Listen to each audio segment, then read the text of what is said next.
Hey everyone, welcome back to my channel. So आज की इस वीडियो में हम डिस्कस करेंगे रिगार्डिंग प्लाज्मा मेम्ब्रेन स्ट्रक्चर। उसी के साथ साथ हम देखेंगे फ्लूइड मोज़ाइक मॉडल के बारे में और मोनोलेयर, माइसेल्स और लाइपोसोम के बारे में भी पढ़ेंगे। तो सबसे पहले हम स्टार्ट करेंगे प्लाज्मा मेम्ब्रेन के स्ट्रक्चर के बारे में। अब प्लाज्मा मेम्ब्रेन का जो स्ट्रक्चर होता है, प्लाज्मा मेम्ब्रेन किससे बनी हुई होती है, तो हमें पता है कि प्लाज्मा मेम्ब्रेन लिपिड से बनी हुई होती है। उसके बाद प्रोटीन्स होते हैं प्लाज्मा मेम्ब्रेन में। उसके बाद शुगर्स होते हैं, मोर स्पेसिफिकली कार्बोहाइड्रेट्स होता है किसमें, प्लाज्मा मेम्ब्रेन में। अब जो ये कार्बोहाइड्रेट्स प्रेजेंट होते हैं प्लाज्मा मेम्ब्रेन में, ये कार्बोहाइड्रेट्स बेसिकली प्रेजेंट होते हैं outer leaflet of plasma membrane. आपने सुना होगा कि plasma membrane is a lipid bilayer. एक लेयर जो होती है इनर लिफलेट, वो होती है साइटोप्लाज्मिक साइड की तरफ, और जो आउटर लिफलेट होती है उस आउटर लिफलेट पे मोस्टली कार्बोहाइड्रेट प्रेजेंट होते हैं। फर्स्टली हम डिस्कस करेंगे रिगार्डिंग लिपिड्स। अब जो लिपिड्स होते हैं वो एम्फीफैटिक होते हैं। अब एम्फीफैटिक मतलब क्या, तो लिपिड्स में दो ग्रुप्स होते हैं, एक होते हैं पोलर और दूसरे होते हैं नॉन पोलर ग्रुप्स। लिपिड्स में दो ग्रुप्स होते हैं, एक होते हैं पोलर ग्रुप, दूसरे होते हैं नॉन पोलर ग्रुप। अब जो पोलर ग्रुप्स होते हैं ये मतलब क्या, तो पोलर ग्रुप्स मतलब वाटर लविंग ग्रुप्स, और नॉन पोलर मतलब वाटर हेटिंग ग्रुप्स, जिन्हें पानी बिल्कुल पसंद नहीं है। ऐसे ग्रुप्स को हम क्या कहते हैं, हाइड्रोफोबिक, और पोलर यानी कि हाइड्रोफिलिक। तो लिपिड्स में ये दोनों ग्रुप्स ही प्रेजेंट होते हैं, पोलर भी प्रेजेंट होता है, नॉन पोलर भी प्रेजेंट होता है, इसीलिए लिपिड को हम क्या कहते हैं, एम्फीफैटिक मॉलिक्यूल। अब अब हम कहते हैं plasma membrane is a lipid bilayer, यानी कि लिपिड में अभी अभी हमने देखा कि लिपिड में दोनों भी ग्रुप्स प्रेजेंट होते हैं, पोलर भी प्रेजेंट होते हैं और नॉन पोलर भी प्रेजेंट होता है। अब जो नॉन पोलर ग्रुप्स होते हैं वो कहाँ पे प्रेजेंट हो गए, वो वाटर से दूर प्रेजेंट हो गए, यानी कि अंदर की तरफ प्रेजेंट हो गए। तो ये जो हाइड्रोफोबिक ग्रुप है यानी कि नॉन पोलर ग्रुप्स है, ये अंदर की तरफ प्रेजेंट हो गए, और ये जो पोलर ग्रुप है ये बाहर की तरफ प्रेजेंट होगा जहाँ पे वाटर है। अगर कोई पोलर मॉलिक्यूल बाहर हो, या फॉर एग्जांपल ये साइटोसोल है, ठीक है, कोई भी पोलर मॉलिक्यूल अगर साइटोसोल में हो या फिर बाहर के सराउंडिंग में हो, अगर इस पोलर मॉलिक्यूल को अंदर जाना है सेल के अंदर, या फिर साइटोसोल में जो मॉलिक्यूल है उसे सराउंडिंग में जाना है, तो दिक्कत क्या है यहाँ पे, क्या है कि यहाँ पे हाइड्रोफोबिक नेचर के हैं और ये कैसे हाइड्रोफिलिक नेचर के, यानी कि पोलर है। तो ये हाइड्रोफोबिक जो ग्रुप्स होते हैं ये एक बैरियर होते हैं, इनको अंदर से बाहर और बाहर से अंदर नहीं जाने देते, जाते तो है लेकिन ये एक तरह के बैरियर्स होते हैं। इसीलिए हम प्लाज्मा मेम्ब्रेन को क्या कहते हैं, सेमी परमिएबल मेम्ब्रेन। अब आपने बहुत बार सुना होगा कि plasma membrane is a semi permeable membrane, और एक वर्ड आपने सुना होगा कि plasma membrane is a selectively permeable membrane. तो इन दोनों वर्ड्स में बहुत ज़्यादा डिफरेंस होता है। सेमी परमिएबल मतलब क्या, तो सेमी परमिएबल मतलब कि they allow some molecules to pass through plasma membrane, यानी कि वो कुछ मॉलिक्यूल्स को अलाउ करता है कि वो प्लाज्मा मेम्ब्रेन के थ्रू आना जाना कर सकते हैं। और सिलेक्टिवली परमिएबल मतलब क्या, आप वर्ड में ही दे सकते हो सिलेक्टिव, यानी कि वो कुछ मॉलिक्यूल्स को चूज़ करता है कि वो प्लाज्मा मेम्ब्रेन के थ्रू आ जा सकते हैं। सो ये मेजर डिफरेंस होता है सेमी परमिएबल और सिलेक्टिवली परमिएबल में, ठीक है। अब हम देखेंगे रिगार्डिंग प्रोटीन्स, प्लाज्मा मेम्ब्रेन पे कितने तरह के प्रोटीन्स प्रेजेंट होते हैं, ये सब कुछ हम डिटेल में आने वाली वीडियोस में देखेंगे। अभी हम सिर्फ ओवरव्यू स्ट्रक्चर ही डिस्कस कर रहे हैं, ठीक है। तो प्रोटीन्स में तीन अलग अलग प्रोटीन्स प्रेजेंट होते हैं प्लाज्मा मेम्ब्रेन पे। फर्स्ट होते हैं एक्सट्रेंसिक प्रोटीन, बाद में प्रेजेंट होते हैं इंट्रेंसिक प्रोटीन, और बाद में आता है जीपीआई, ठीक है। लिपिड एंकर प्रोटीन्स भी प्रेजेंट होते हैं, जीपीआई से अच्छा है हम यहाँ पे लिख लेते हैं लिपिड एंकर प्रोटीन। तो तीन अलग अलग प्रोटीन्स प्रेजेंट होते हैं प्लाज्मा मेम्ब्रेन पर, एक्सट्रेंसिक प्रोटीन, इंट्रेंसिक प्रोटीन और लिपिड एंकर प्रोटीन। अब जो एक्सट्रेंसिक प्रोटीन होते हैं वो कहाँ पे प्रेजेंट होते हैं, मेम्ब्रेन के आउटसाइड पे, वो एम्बेडेड नहीं होते। प्लाज्मा मेम्ब्रेन ऐसी होती है बाइलेयर, तो वो पूरे एम्बेडेड नहीं होते, सरफेस पे प्रेजेंट होते हैं, प्लाज्मा मेम्ब्रेन के सरफेस पे प्रेजेंट होते हैं, इसलिए हम इसे कहते हैं एक्सट्रेंसिक प्रोटीन। और इनमें जो बॉन्ड होता है वो इंटरैक्शन किस तरह की होती है, तो इलेक्ट्रोस्टैटिक और आयनिक इंटरैक्शन प्रेजेंट होती है। अब हम देखेंगे इंट्रेंसिक प्रोटीन। इंट्रेंसिक प्रोटीन मतलब क्या, वो पूरे एम्बेडेड होते हैं, जैसे कि ये प्लाज्मा मेम्ब्रेन है तो वो कई बार पूरे एम्बेडेड होते हैं, या फिर सिर्फ आउटर लीफलेट में एम्बेडेड होते हैं, या फिर सिर्फ इनर लीफलेट में होते हैं। So that is nothing but intrinsic protein, या फिर आप इसे कहते हैं ट्रांसमेम्ब्रेन प्रोटीन। इनमें जो इंटरेक्शन होती है वो हाइड्रोफोबिक काइंड की इंटरेक्शन होती है। और जो लिपिड एंकर प्रोटीन्स होते हैं वो ऐसे प्रोटीन्स होते हैं जो लिपिड से एंकर होते हैं। ये हम इन डिटेल हम आने वाली वीडियोस में देखेंगे कि लिपिड एंकर प्रोटीन कैसे होते हैं, और इनमें जो इंटरेक्शन होते हैं वो कोवैलेंटली बाउंड होते हैं। तो लिपिड एंकर प्रोटीन में जो प्रोटीन्स होते हैं वो लिपिड से एंकर होते हैं through the plasma membrane. So that is nothing but lipid anchor protein. इनके 4 टाइप्स होते हैं, वो हम आने वाली वीडियोस में देख लेंगे। तो ये अभी आपको यही ध्यान में रखना है कि 3 प्रकार के प्रोटीन्स होते हैं, एक्सटेंसिक, इंट्रिंसिक और लिपिड एंकर प्रोटीन। एक्सटेंसिक में जो इंटरेक्शन होता है वो इलेक्ट्रोस्टैटिक या फिर आयनिक इंटरेक्शन, इंट्रिंसिक में मोस्टली हाइड्रोफोबिक इंटरेक्शन, और लिपिड एंकर में कोवैलेंट इंटरेक्शन। तो ये आपको बस ध्यान में रखना है। और लिपिड के बारे में ध्यान में रखना है कि लिपिड्स एम्फीफैटिक होते हैं, जिसमें 2 ग्रुप्स होते हैं, पोलर ग्रुप और नॉन पोलर ग्रुप। और जो प्लाज्मा मेम्ब्रेन है वो सेमी परमिएबल, सिलेक्टिवली परमिएबल, हमने उसमें से डिफरेंस भी देख लिया। अब हम बात करेंगे फंक्शन ऑफ प्लाज्मा मेम्ब्रेन की, कि क्या फंक्शंस होते हैं प्लाज्मा मेम्ब्रेन की। तो अलग अलग बहुत ज़्यादा फंक्शंस होते हैं प्लाज्मा मेम्ब्रेन के। जैसे कि अगर कोई न्यूट्रिएंट है वो अगर सेल में जानी चाहिए तो उसके ट्रांसपोर्ट के लिए कौन मदद करता है, तो प्लाज्मा मेम्ब्रेन मदद करता है। तो फर्स्ट फंक्शन इज कि अक्यूमुलेशन ऑफ न्यूट्रिएंट्स। अगर कोई न्यूट्रिएंट्स है उसे अगर सेल में लेना है तो प्लाज्मा मेम्ब्रेन मदद करता है। वैसे ही सेकेंड, अगर कोई टॉक्सिक मॉलिक्यूल अगर सेल में प्रेजेंट है उसे सेल से बाहर निकालना है तो कौन मदद करता है, प्लाज्मा मेम्ब्रेन ही मदद करता है। अभी हमने देखा कि प्लाज्मा मेम्ब्रेन सिलेक्टिवली परमिएबल भी है और सेमी परमिएबल भी है। तो सेमी परमिएबल मतलब वो अलाउ करती है कुछ मॉलिक्यूल्स को सेल के अंदर लेने में, जैसे कि गैसियस मॉलिक्यूल हो गए, नॉन पोलर मॉलिक्यूल्स हो गए, इनको प्लाज्मा मेम्ब्रेन अलाउ करती है सेल में आने में। सो सेल में plasma membrane is a semi permeable membrane. वैसे ही प्लाज्मा मेम्ब्रेन होती है सिलेक्टिवली परमिएबल, यानी कि ये कुछ मॉलिक्यूल्स को चूज़ करती है कि वो सेल के अंदर आए। जैसे कि पोलर साइज मॉलिक्यूल्स होते हैं, लार्ज पोलर साइज मॉलिक्यूल्स, तो वहाँ पे सिलेक्टिवली परमिएबल का काम कौन करता है, प्लाज्मा मेम्ब्रेन करते हैं। उसी के साथ साथ अगर कोई सिग्नल्स है, रिसेप्टर्स प्रेजेंट होते हैं प्लाज्मा मेम्ब्रेन पे, जैसे कि टायरोसिन काइनेज रिसेप्टर्स प्रेजेंट होते हैं प्लाज्मा मेम्ब्रेन के, तो सिग्नलिंग में भी प्लाज्मा मेम्ब्रेन का बहुत बड़ा फंक्शन होता है, सिग्नलिंग में। So these are all nothing but functions of plasma membrane. अब हम देखेंगे फ्लूइड मोज़ाइक मॉडल। अब जो फ्लूइड मोज़ाइक मॉडल है वो आप सबको पता है कि किसने दिया था या फिर किसने प्रपोज किया था। तो fluid mosaic model was propose by singer and Nicholson.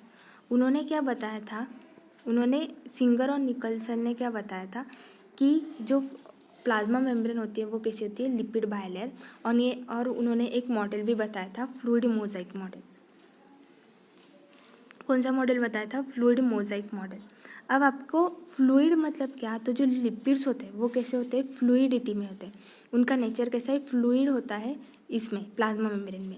और मोज़ाइक मतलब क्या, जो प्रोटीन्स प्रेजेंट होते हैं plasma membrane, they are arrange in a mosaic pattern. अब मोज़ाइक आपको सिंपल वे में समझाओ जाओ तो आपके घर पे जो टाइल्स होते हैं उनके ऊपर जो पैटर्न होता है वो अलग अलग होता है, that is nothing but mosaic. जो अरेंजमेंट्स होती है टाइल्स पे वो मोज़ाइक होती है, मतलब कुछ अलग होती है।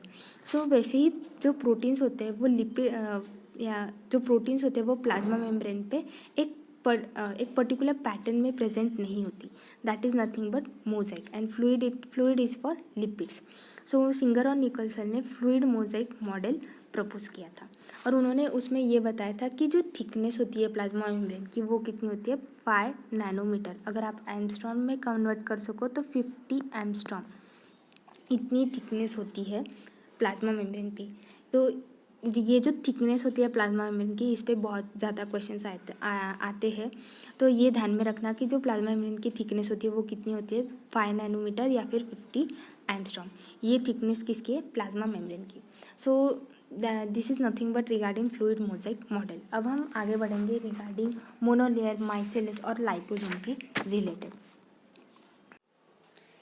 तो अब हम पढ़ेंगे मोनोलेयर, माइसेल और लाइपोसोम के रिलेटेड। तो ये जो स्ट्रक्चर्स होते हैं मोनोलेयर, माइसेल और लाइपोसोम, ये कब फॉर्म होते हैं कि जब आप लिपिड मॉलिक्यूल्स को, कोई भी लिपिड मॉलिक्यूल को अगर आप एक्वेशियस सॉल्यूशन में डाल देते हो तो तब ये जो स्ट्रक्चर्स होते हैं ये फॉर्म होते हैं। अब ये कैसे फॉर्म होते हैं अब हम देखेंगे।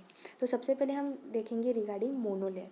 अगर आप लिपिड मॉलिक्यूल्स को स्मॉल अमाउंट में, बहुत ज़्यादा अमाउंट में नहीं, लिपिड मॉलिक्यूल्स को कुछ स्मॉल अमाउंट में अगर आपने एक्वेशियस सॉल्यूशन में डाल दिए तो एक लिपिड मोनोलेयर फॉर्म करते हैं। वो क्या फॉर्म करते हैं? Lipid monolayer. आप यहाँ पे देख सकते हो कि जो एयर में प्रेजेंट होते हैं वो कौन से हैं? फैटी असाइल ग्रुप्स होते हैं, ऐसे ग्रुप जो नॉन पोलर होते हैं। अभी अभी हमने देखा था कि लिपिड्स में दो ग्रुप्स होते हैं, पोलर और नॉन पोलर। जो नॉन पोलर ग्रुप्स होते हैं वो कैसे होते हैं? वाटर हीटिंग होते हैं, तो वाटर से वो दूर जाएंगे तो वो कहाँ पे जाएंगे? एयर में जाएंगे। और जो पोलर मॉलिक्यूल्स होते हैं वो तो वाटर लविंग ही होते हैं, तो वो कहाँ पे रहेंगे? वाटर में रहेंगे। तो एक लिपिड मोनोलेयर फॉर्म होती है। कब फॉर्म होती है? अगर लिपिड मॉलिक्यूल्स की कॉन्सेंट्रेशन अगर कम रहेगी तब क्या फॉर्म होगा? लिपिड मोनोलेयर फॉर्म होगा। आप यहाँ पे देख सकते हो एक इंडिविजुअल मॉलिक्यूल्स है, यहाँ पे हर एक लिपिड मॉलिक्यूल कैसा है? इंडिविजुअल है।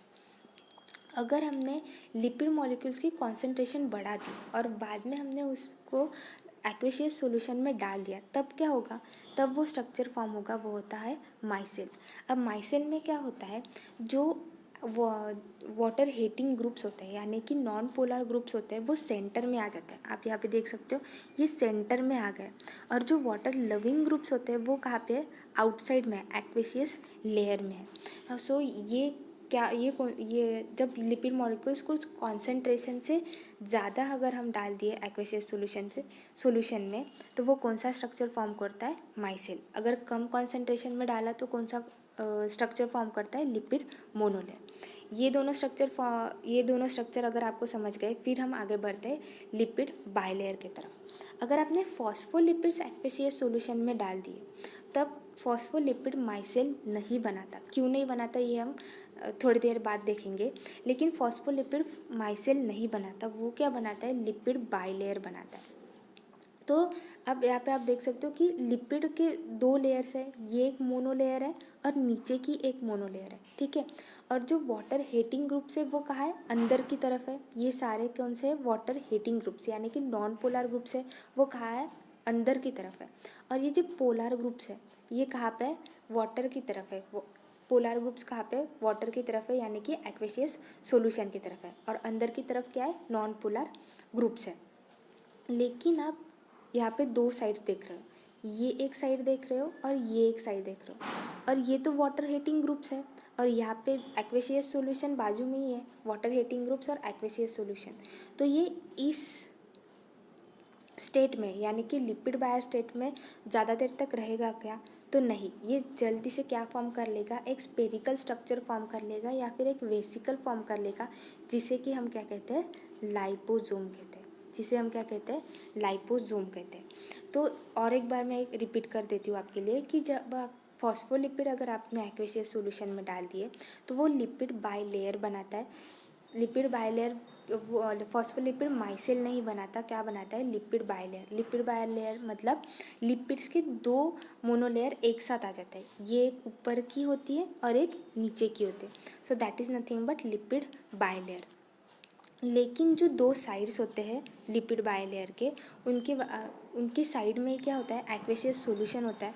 तो वो उस स्टेट में वो ज़्यादा देर नहीं रह सकते, वो स्पॉन्टेनियसली क्या बना लेते हैं? एक स्पेरिकल स्ट्रक्चर बना लेते हैं या फिर वेसिकल बना लेते हैं। और इसी वेसिकल को हम क्या कहते हैं? लाइपोसोम कहते हैं।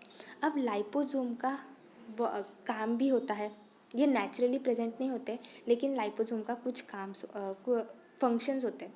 अब लाइपोसोम आप ड्रग टारगेटिंग के लिए भी यूज़ कर सकते हो। क्यों? क्योंकि आप यहाँ पे देख सकते हो लाइपोसोम की जो सेंटर है यहाँ पे कुछ नहीं है और जो आउटर है वहाँ पे एक्वेशियस सॉल्यूशन है। तो इस सेंटर में आप कुछ ना कुछ फिल करके ड्रग टारगेटिंग के लिए यूज़ कर सकते हो। जैसे कि अगर आप कैंसर सेल्स है वहाँ पे कोई आपको ड्रग टारगेट करना है तो आप यहाँ पे ड्रग डाल के टारगेट कर सकते हो। सो लाइपोसोम के ऐसे अलग अलग फंक्शंस भी होते हैं। लेकिन लाइपोसोम का एक डिसएडवांटेज भी है, वो क्या है? अगर आप लाइपोसोम यूज़ करते हो तो मेजर डिसएडवांटेज ये होता है कि वो एज ए फाइगोसाइटोसिस, आपने फाइगोसाइटोसिस की प्रोसेस पढ़ी होगी, तो वो इंटरनलाइज हो जाता है। फाइगोसाइटोसिस हो सकती है लाइपोसोम की। तो ये एक बड़ा डिसएडवांटेज होता है लाइपोसोम यूज करने का।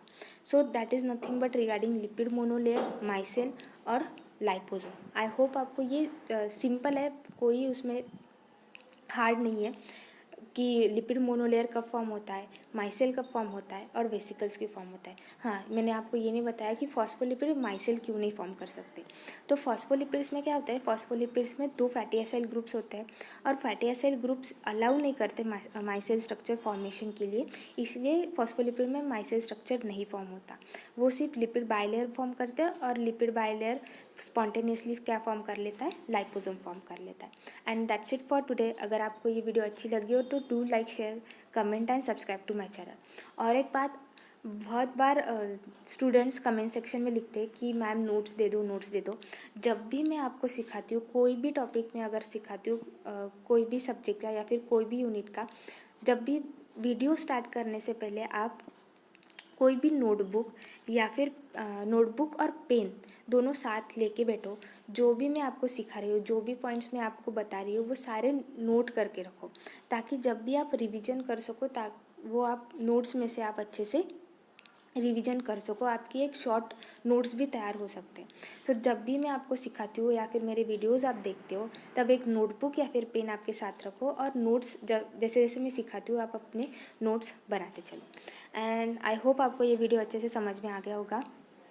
एक बार रिवाइज कर लेते हैं कि प्लाज्मा मेम्ब्रेन के स्ट्रक्चर में हमने क्या पढ़ा, और माइसेल, मोनोलेयर और लाइपोसोम के बारे में एक बार रिवाइज कर लेते हैं। तो प्लाज्मा मेम्ब्रेन में हमने पहले देखा कि प्लाज्मा मेम्ब्रेन का स्ट्रक्चर कैसा होता है, किससे कंस्टिट्यूट होता है।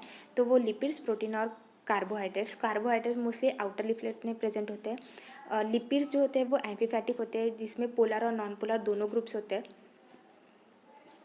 प्लाज्मा मेम्ब्रेन कैसी होती है, सेमी परमिएबल और सिलेक्टिवली परमिएबल, हमने उन दोनों में डिफरेंस भी देखा।